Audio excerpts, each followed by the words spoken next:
اعوذ باللہ من الشیطان الرجیم بسم اللہ الرحمن الرحیم۔ چینل پر آنے والے معزز دوستو السلام علیکم۔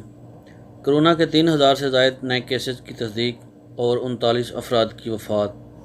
تفصیل میں جانے سے پہلے چینل کو سبسکرائب کر لیں تاکہ آنے والی ہر ایک معلوماتی ویڈیو کا نوٹیفیکیشن آپ کو بر وقت مل سکے۔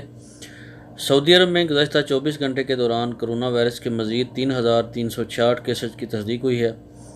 وزارت صحت کی جانب سے جاری اعداد و شمار کے مطابق ملک کے مختلف شہروں میں کرونا وائرس میں مبتلا مجموعی مریضوں کی تعداد 1,23,308 تک پہنچ چکی ہے۔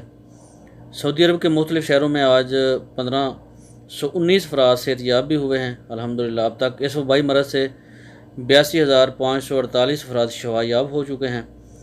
گزشتہ 24 گھنٹے کے دوران ملک کے مختلف شہروں میں کرونا وائرس میں مبتلا 39 افراد کی وفات ہوئی ہے۔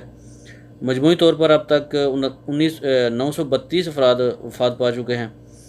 اگر ایکٹیو مریضوں کی بات کی جائے تو ابھی بھی 39,828 کرونا وائرس ایکٹیو مریض ہیں جنہیں قرنطینیہ مراکز میں رکھا گیا ہے، جبکہ 1843 افراد کی حالت نازک بتائی جا رہی ہے۔ ان کو ایمرجنسی یونٹ میں رکھا گیا ہے اور طبی عملہ 24 گھنٹے ان کی نگرانی کر رہا ہے۔ آج بھی کرونا وائرس سے متاثرہ مریضوں کی تعداد سب سے زیادہ ریاض میں رہی۔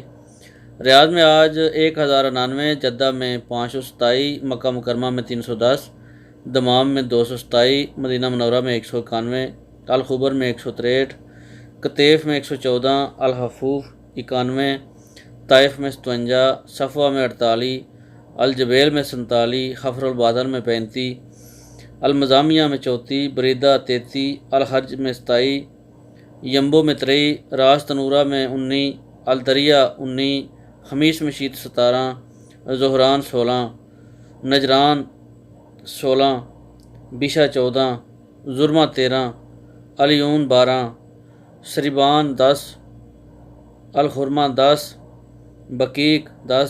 باقی شہروں میں تعداد 10 سے کم رہی۔ اللہ تعالیٰ آپ کو اور آپ کی فیملی کو اس وبائی مرض سے محفوظ رکھے۔ آپ کے قیمتی وقت کا بہت بہت شکریہ۔ السلام علیکم ورحمۃ اللہ وبرکاتہ۔